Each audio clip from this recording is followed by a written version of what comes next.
Good afternoon, all. Today I want to talk about another somewhat obscure science fiction series from the 1970s, that being the TV version of Logan's Run. Many of you today probably never heard of it, have probably never seen it. It did not do well in the ratings, unfortunately.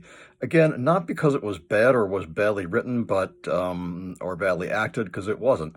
But again, CBS didn't know where to put it. They kept putting it in different time slots. They kept preempting it with movies of the week. They didn't even bother broadcasting the last three episodes, although they are available on DVD. I do not believe there's a Blu-ray as yet of Logan's Run, the series. It differed in a number of ways from both the movie and the book, but the basic premise is the same. It's 200 years after a nuclear war, and in the quote-unquote city of domes, people are allowed to live until 30, and then at 30 they're supposed to die on a device called carousel, which lifts you up into the air, and then you're blasted with a laser beam in hope of quote-unquote renewal. That despite the fact that you've died, you might come back, which is a lie. And it's basically used as a method of population control and also as sort of a fear factor to make people obey the government.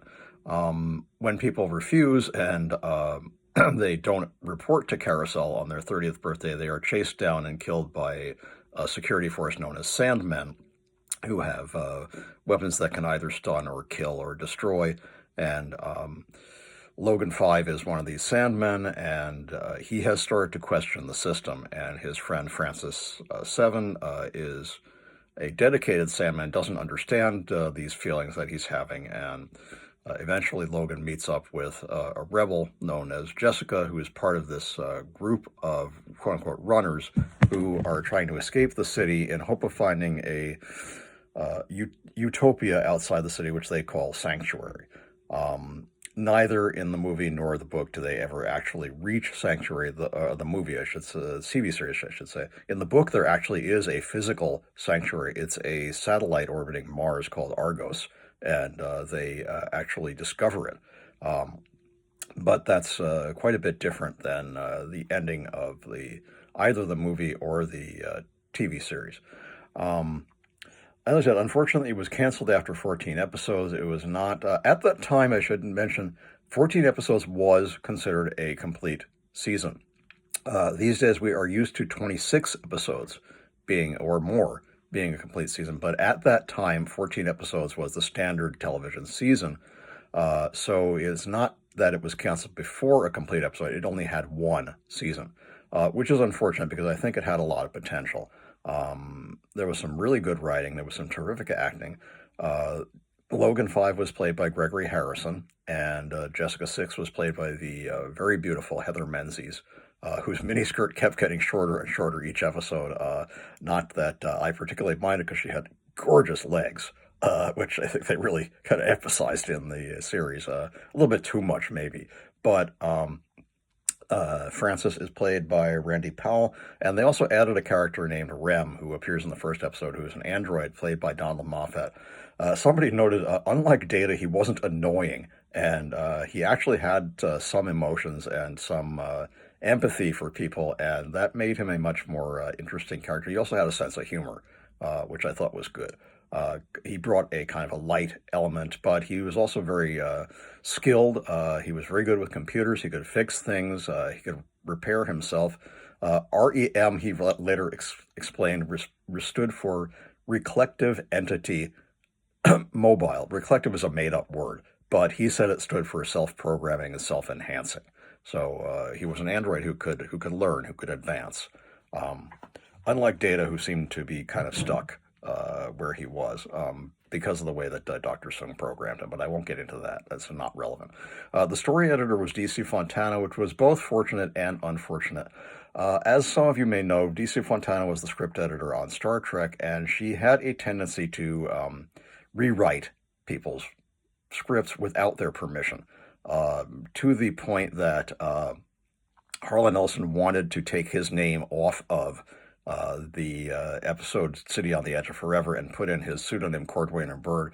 Well, Gene Roddenberry threw a fit and absolutely would not let him do that. But in Logan's Run, she apparently rewrote one of the best scripts, Man Out of Time by David Gerald, to the point that he refused to have his own name on it and put on his pseudonym, Noah Ward, which is a joke, as in no award, i.e., this is not an award-winning script. Um, uh, and apparently she kind of had a tendency to overwrite people's things and put in her own ideas, which is okay. I mean, if you're the story editor, that's kind of what you're supposed to do. But I think it kind of dumbed down a couple of episodes, including in some ways Man Out of Time, which is one of the best ones. There were, like I said, there were 14 episodes.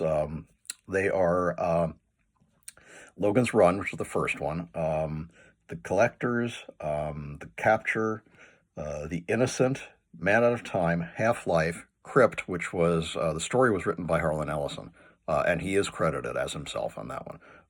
But it was the screenplay was written by Al Hayes. Fear Factor, not one of the better ones. The Judas Goat, which is one of the better ones, written by John Meredith Lucas. Future Past, which is interesting, written by Catherine Powers.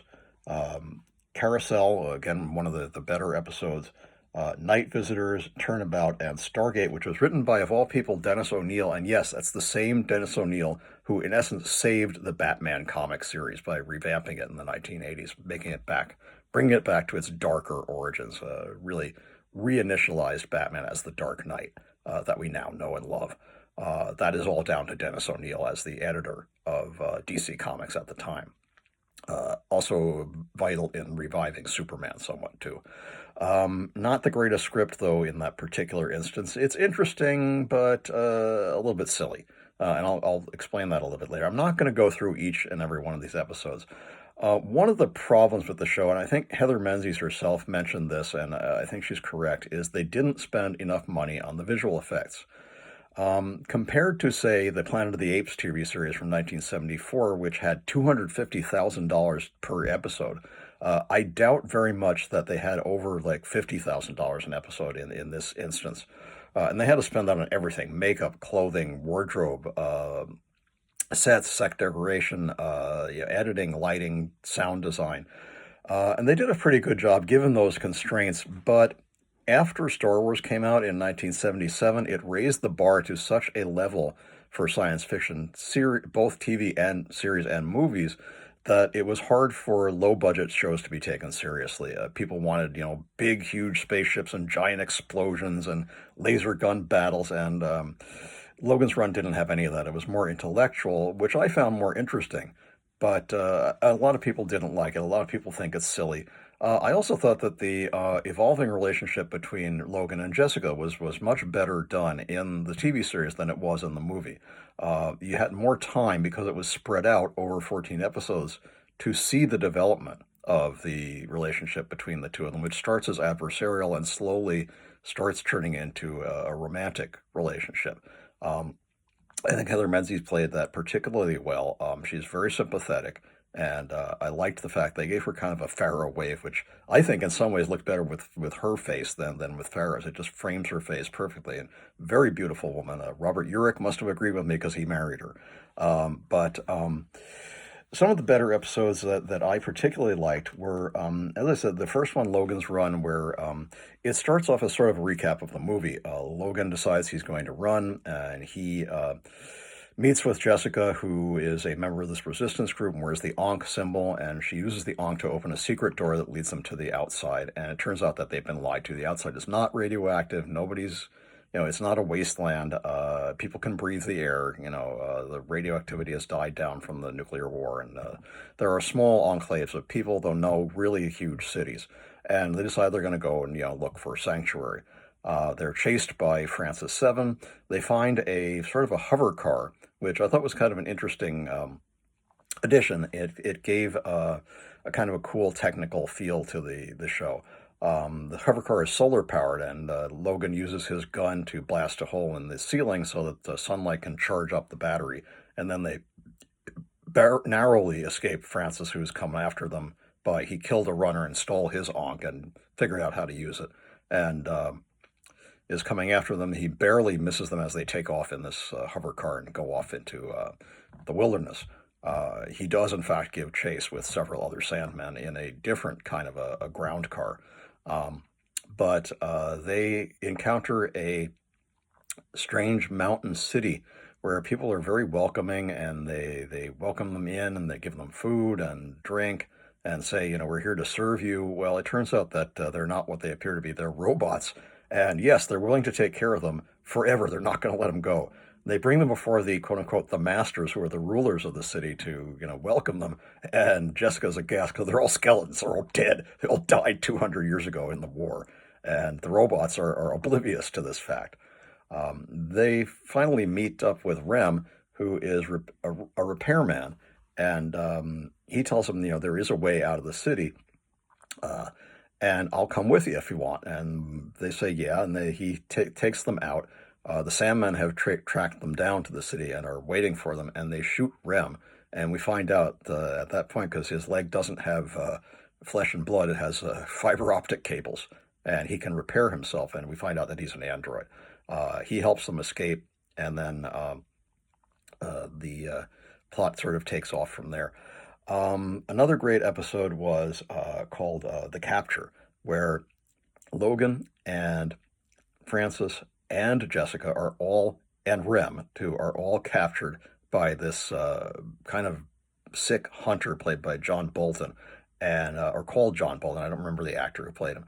And his wife, who is equally sort of psychotic, played by the wonderful actress Mary Warrenoff, who you may know as Ms. Togar from Rock and Roll High School, or Calamity Jane from Death Race 2000.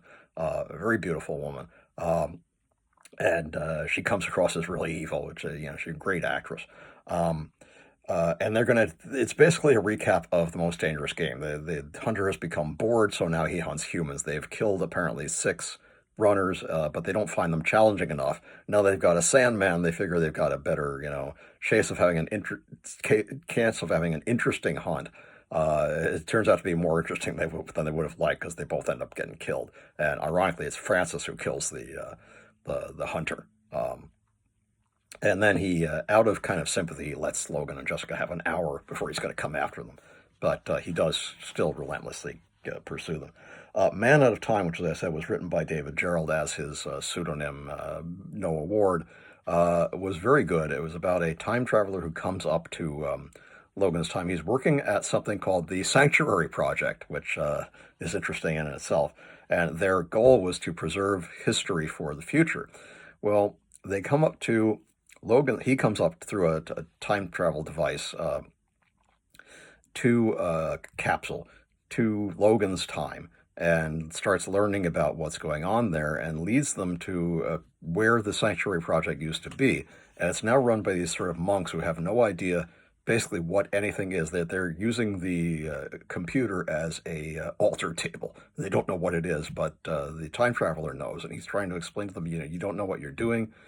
These are very valuable instruments, and if you learn how to use them, you can improve your lives. You can learn how to build things, how to farm, how to make your community better.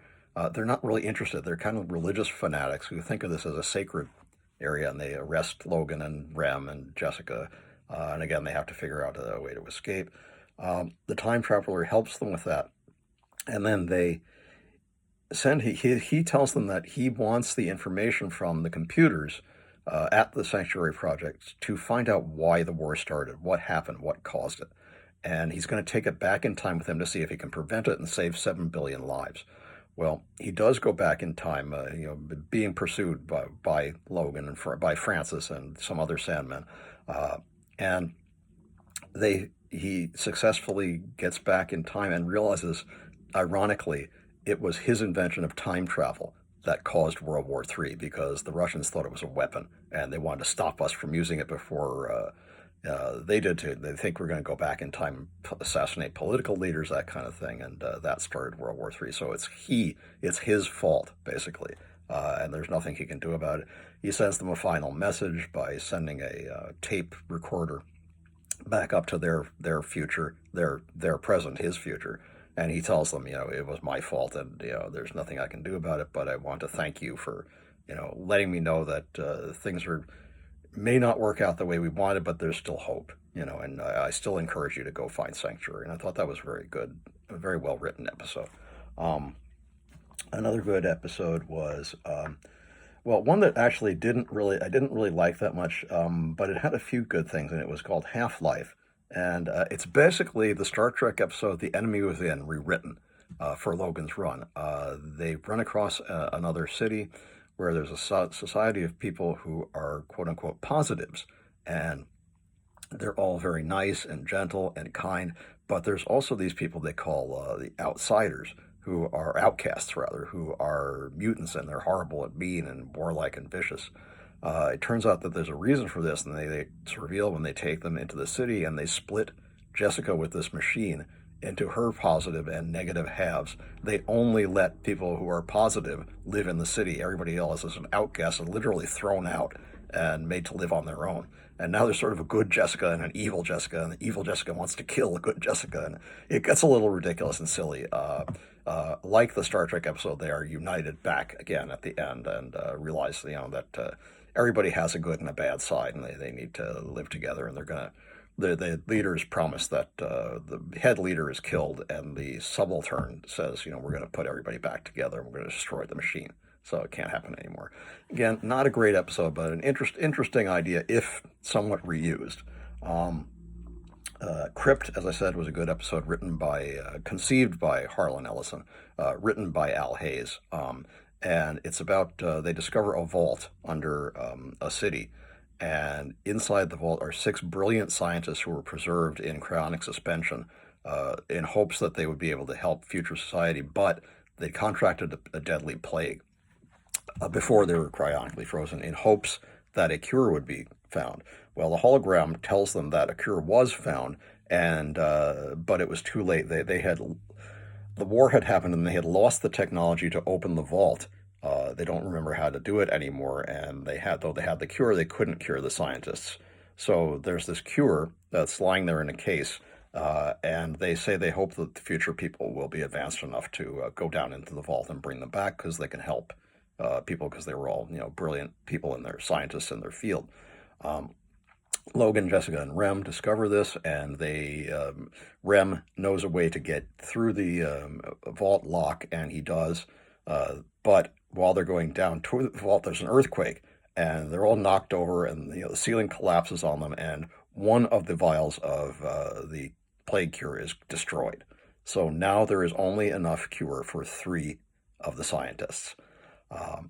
They go down to the vault, they wake all 6 of the scientists, and they tell them about what's happened, including the destruction of one of the vials, and tell them, you'll have to decide by yourselves which of you are gonna be cured.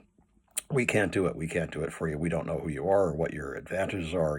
Who's the best person to save. There's a doctor who does a blood test to prove that they still have the plague. There's a scientist, there's an administrator, there's a computer programmer, and there's several other, there's a guy who's a telekinetic, and they each have obvious advantages that they could bring to society. Since Logan, Jessica, and Rem have assigned, that they basically put the ball back in their court. They say, we're not going to decide. You guys decide by yourself. Things start going wrong. They start, obviously, one of the people is a very beautiful girl. She starts trying to seduce Logan, which he doesn't fall for. He knows what she's doing. Another one's trying to argue with him logically. I'm the person. I was the head of the team, and I should be saved. The telepathic guy, actually telekinetic, does not seem to have much of an opinion. He doesn't want to get involved in this decision. And then suddenly, one of the guys who was an administrator is found murdered. It appears that he died by an accident, that a big machine fell on top of him. And my suspicion instantly went to the telekinetic guy, thinking, did he do it? But that's a red herring, because it turns out that he's actually been murdered. He was killed before the machine fell on top of him. So now they've got a murder mystery to figure out, and they're trying to interrogate each of the members of the team and find out what happened, who did it, why did they do it, and there's some interesting kind of twists and turns that go on. The sets were pretty good. I thought the sets of the science lab were decent. Like I said, the murder mystery comes up. Oh, Logan decides he's going to hide the serum. That's another thing, so that they cannot cheat. Basically, he puts it in a crypt where they apparently, when one of them dies, they cremate them and they put them in a little cylinder. So he hides the serum in one of these cylinders and won't tell them where it is, so that they can't like I said, cheat. Uh, Eventually, he sees Rem plays a recording which keeps saying more to come. And you wonder, what does the term more to come mean? Well, it turns out that one of the people who put the scientists into cryonic suspension began to suspect that one of them was an imposter. And we don't hear any more of that. We don't know which one of them isn't, but now we know one of them is not who they claim to be. And Rem eventually, at first he doesn't reveal this, but after there's been a second murder, the doctor is now killed. It's a typical, murder mystery. The lights go out and then somebody's killed and the rest of them are standing around. Well, he reveals, one of you is not who you claim to be. And all that would have been needed at the time is somebody who knew computers and could erase somebody's record and insert their own record into the profiles to make it look that that person was a top scientist. And of all the people that you think it might be, like I said, my suspicions were on either the leader, who was kind of arrogant, or the guy who had the telekinetic powers. But it turns out it's not. It's the girl. She was actually just a computer tech, and she changed the records. Her name was Sylvia, and she was played by a beautiful redhead named Adrienne LaRussa. And uh, so they solve the mystery. They decide that they're going to leave her fate up to the other scientists, and they don't kill her. They just put her back into suspended animation. Again, probably until they can synthesize more of the cure. That was a very well done episode, I thought. Some of the next ones, Fear Factor was kind of dumb. The Judas Goat I like. The Judas Goat has an interesting. Again, that was written by John Meredith Lucas. That had a theme that a runner named Hal 14 is killed by a Sandman named Benjamin 8. And through a process that is similar to the New You scene in the original movie, a doctor changes the face of Benjamin 8 to become Francis 14. And it gives him his memories, too, so that he can fool people, including Jessica, who knew the original Hal 14. So that what his job is he's going to infiltrate the Society of Runners and convince Jessica and Logan to come back to the city where they'll be killed. And things kind of go wrong. They meet this character called the Master, the Provider, who's played by a guy named Lance DeGroot. And he has this sort of society of runners who have all taken refuge with him, and he's their leader, and he gives them kind of a pleasure inducing machinery that they use called Joy, and then he has them work and help him build his community, and they do their own farming, etc. But it's kind of a totalitarian society. He runs it, and he wants to keep these runners, including Hal 14 and Jessica and Logan and Rem, in the society and not let them go back to the city. While the phony Hal 14 is trying to convince Jessica that he is who he is and that they should go back. That has some interesting consequences, and I won't spoil that for you if you haven't seen it. It's pretty good. I really liked that one. Another one that I liked was called Carousel, and it's written by Richard L. Breen Jr. And DC Fontana. Logan is hit by a dart by these people who are sort of paranoid, and it causes, quote unquote, a memory warp. It wipes his memory out for the past year, so he does not remember running or going outside with Jessica. He thinks, the last memory he had was he was in the city with Francis and they were tracking down a runner. And, he doesn't believe Francis when he told him he ran. But he's now going to go back to the city and let them reprogram him, basically wipe out his any remaining memory, and he will become a true Sandman again. The people who did this are going to do it to Jessica and Rem, but they convince them not to. And they ask him, how long is this going to last? They said, well, it could last a day, it could last a week, it could last a month. It depends on the person. Well, now Logan has gone back to the City of Domes, and he is questioned by the computer, asks him these basic questions, what's your name? What are you doing? Do you believe in sanctuary? And he says no, and he gives all the correct answers that a Sandman should, because they've blanked his memory and turned him back into who he was. He wants to see his old girlfriend, Sheila, played by Melody Anderson, a very beautiful redhead. And he is questioned by what he thinks is the computer, but there's also something that they added to this that was not in the original movie.